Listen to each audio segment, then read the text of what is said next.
Hello, I'm Kirsten Darrington, Director of the Zoo Arts and Parks program. I'm here today to walk you through the 2018 ZAP Tier 2 application. We'll go over some eligibility requirements and then into the application itself. But first, I'd like to throw some contact information at you. This is myself and Lola Taylor, our Grants and Communications Coordinator at ZAP. These are email addresses and phone numbers. Please reach out to us at any point if you have questions while you are filling out the application or anything else ZAP related.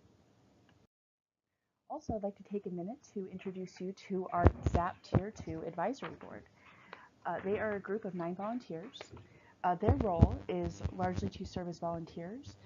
They are made up of community members at large, including 2 mayors located within Salt Lake County. We strive for diverse geographic representation by hitting each of the council districts with this board. We also have 3 new members coming on this year, which we are excited for you to meet them all. So this board's main role is to review and score the applications. From there, they make the recommendations to Salt Lake County Council for approval. These board members serve a 3-year term, and they may serve 2 consecutive terms. The key thing to keep in mind here is this is the group that really does the review and evaluation of your applications. Lola and I are simply the keepers of your application, ensuring that we have all the information we need and that we have any questions answered that might not have been taken care of in the first go-round. So this is the group that we encourage to invite to your events as much as possible throughout the year. It helps them get a better look and give them a better idea at what you do beyond just reading the application. So state statute is clear about what we can fund in Tier 2. So this is how you can find out if you're eligible for funding. So first, you must have a 501c3 nonprofit status, or you could be part of a designated arts or cultural organization by your municipality. Next, you must provide arts and cultural programming. This goes without saying. And then last, you must belong to a discipline that ZAP funds. You can see a full list of disciplines we fund off to the right here. So you want to be sure that your definition of these disciplines matches the way our policies have defined them. In addition, and most importantly, your organization must do substantial work in Salt Lake County. So here's the criteria you will be scored on in Tier 2. Artistic and cultural vibrancy, public benefit and outreach, and organizational capacity. The highest scoring applications will demonstrate what's listed under each of these bullet points. So you'll notice that we've divided the application into 3 categories. Try to keep these points in mind as you're answering each of these questions in the sections.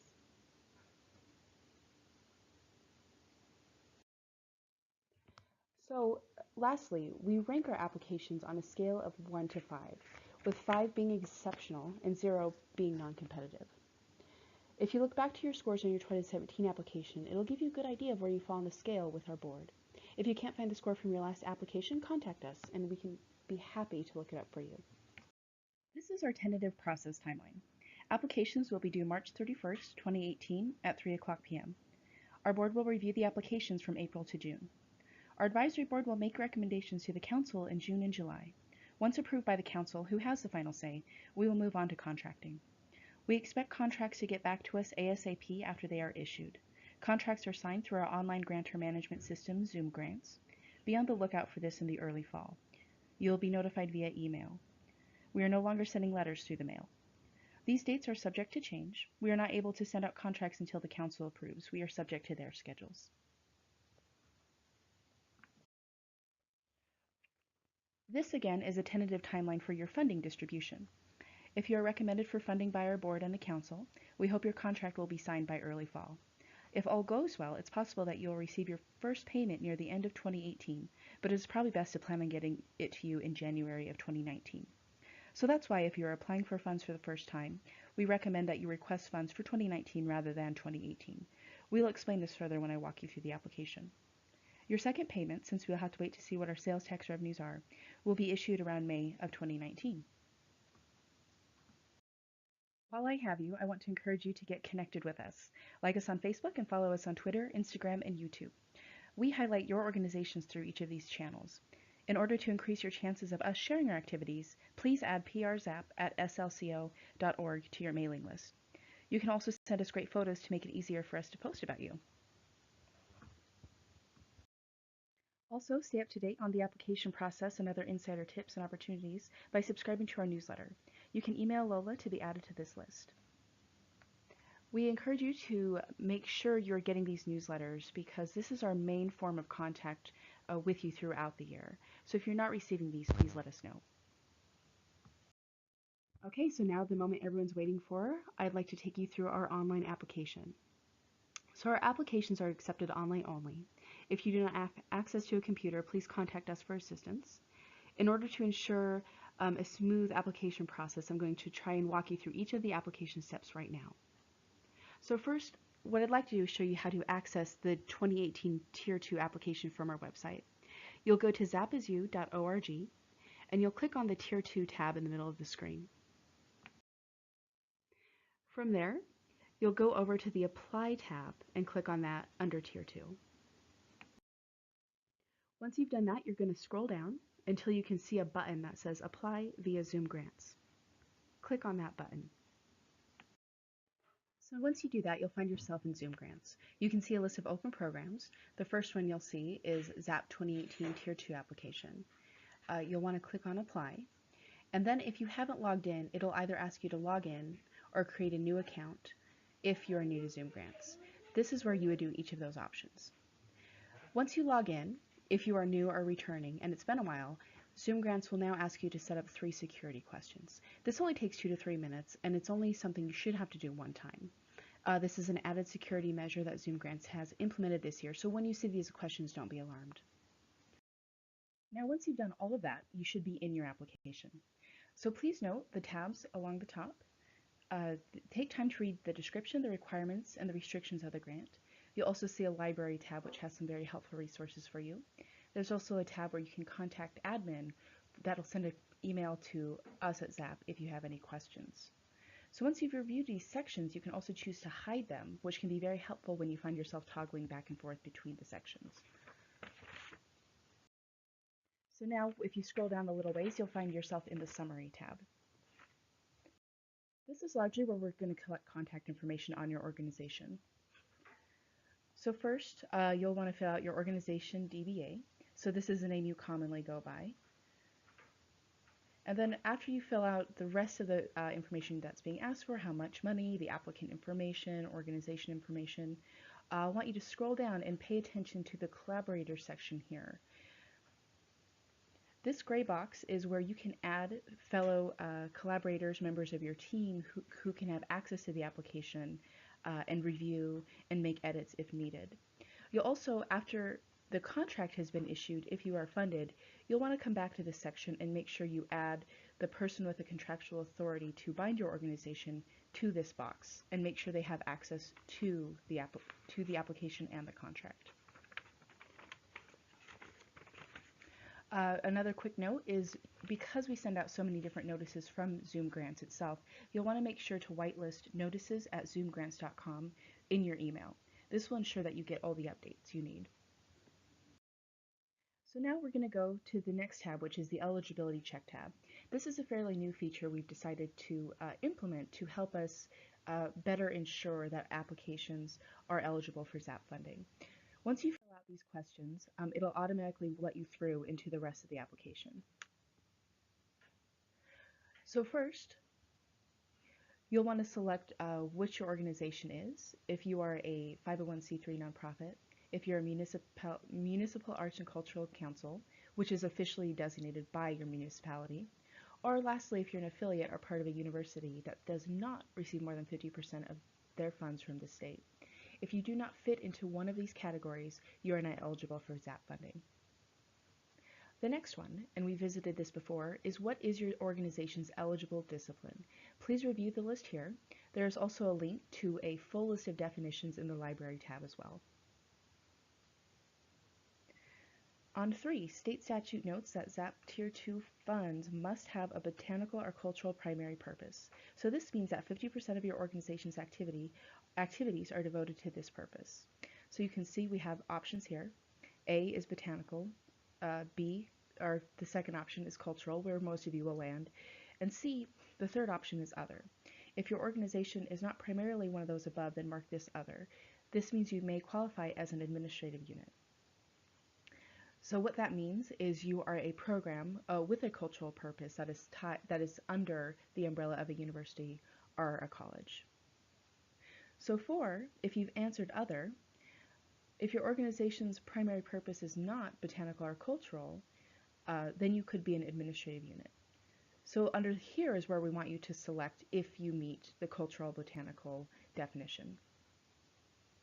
Again, this is for administrative units only. Does the program you're applying for consistently maintain books and records separate from its parent organization? In order for administrative units to qualify for ZAP funding, we want to see that they can stand alone with their finances, in addition to their programming. So then, again, going into administrative units, what is the botanical or cultural program's mission statement? So this would be different, say if you're connected to the University of Utah, but you are primarily a dance program. Your mission would obviously be slightly different. So those last 3 questions are all about administrative units. If you are not an administrative unit, you can ignore those. The question after that, number 7, is what is your organization's mission statement, which is where the rest of you would input your mission statement. We can't see that here because we are looking at a special view. So then number 8, does your organization abide by all nonprofit ethics and professional standards? We are really wanting to see here that you follow some rubric of ethics and professional standards in your organization, whether it is established by the Utah Nonprofits Association, the UNA, or it's something you have adopted with your own board. Number 9, this question is very important, and it's something we want you to remember once you write down and put in all of your files, because this question comes up all the time. For what 12-month period of time are you requesting funding for? So your example here could be July 2018 through June 2019. This is important because we want to make sure your fiscal year lines up with the timeline with which you will receive ZAP funding. So if you received ZAP funding before, you'll just simply want to do the 12 months after what you last listed in your application. If you're new to ZAP, then you'll want to make sure again that that timeline lines up with the funding distribution. So number 10, has your organization received ZAP funding sometime within the last 5 years? This is simply informational. This does not penalize you one way or the other. It's just helpful for us to know. And then lastly, on the eligibility section, we'd like you to upload your 501c3 designation letter or a letter from a municipality or township stating the partnership that you have with them. This is a very important document that we want to make sure we have on file for all of our applicants. So now that you've got through the eligibility section, we're going to go into the application questions tab. This is where you're going to spend obviously the bulk of your time. So first, before we get into the application questions, we're asking that you post a video artifact here. This is where you can take an embed code and paste it into this field. It's optional, but we've received great feedback from both our Tier 1 and Tier 2 board members that this short video is a great way to kick off your application. It makes a great first impression, and it really helps them remember your application and make it stand out. So I really encourage you to use this feature. The next question, this is informational. We're wanting to know what funding level your organization is requesting. Depending on what answer you choose, it'll help tailor the questions that you are asked throughout this section. So now we're going into our first section, artistic and cultural vibrancy. So this is a short question or a short summary that we will use on our website if you are funded. This is something we want you to have fun with. You are limited to 140 characters here, so be sure to be brief. Then number 3, how and for what purpose did your organization come about? Describe your background and development. This will help board members who may not be familiar with the history. This is also a question where it would be helpful to think in terms of bullet points and make it very skimmable. So number 4, these numbers are from your most recently completed fiscal year.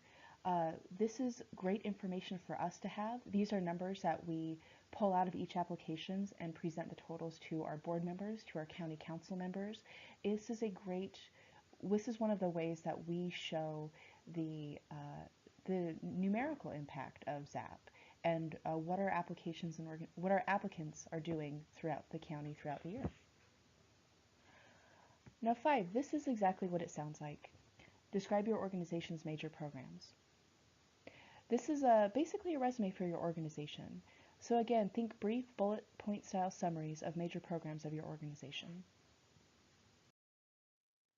Now we are in our public benefit and outreach section. The first question here is tell a story from the past year of a moment when it was clear your organization impacted the community. This is a really important question. We've adjusted it slightly from past years. We want you to look at this and really pick out a story that made it clear that your work impacted the community.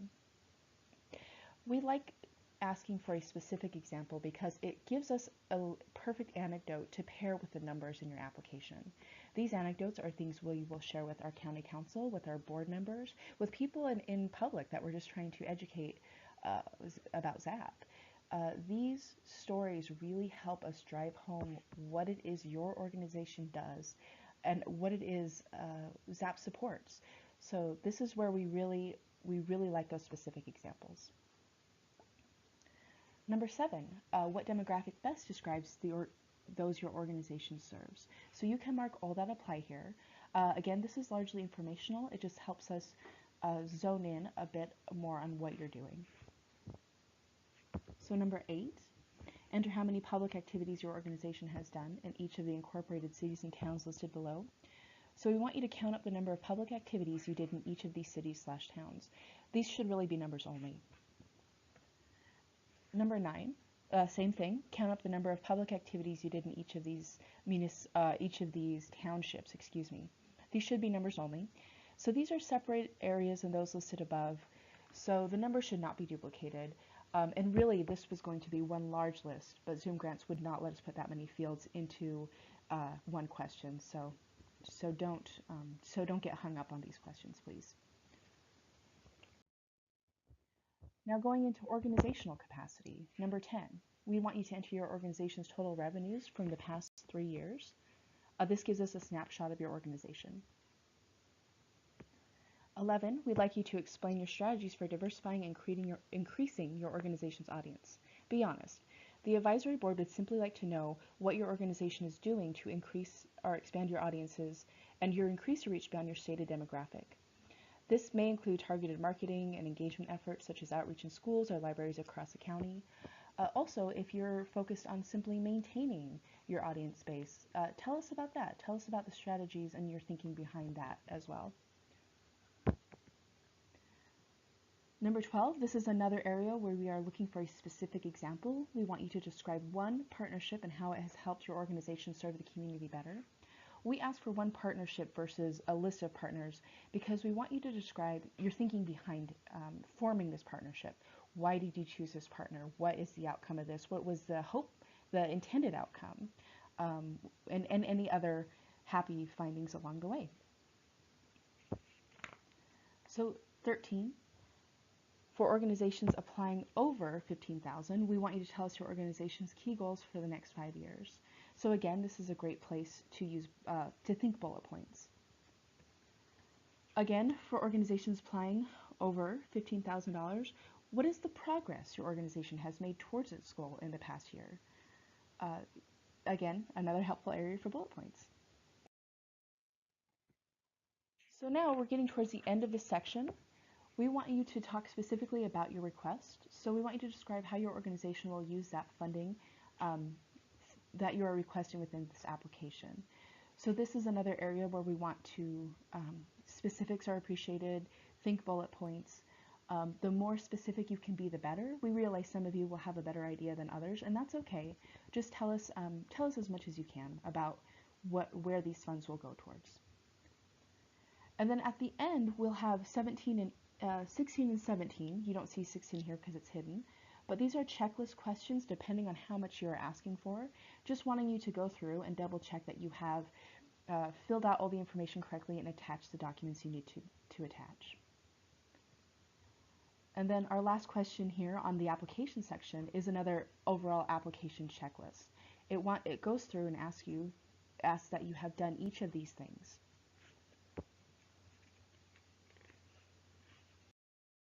So now we are done with the applications section. We are at the budget tab. So this is the home stretch.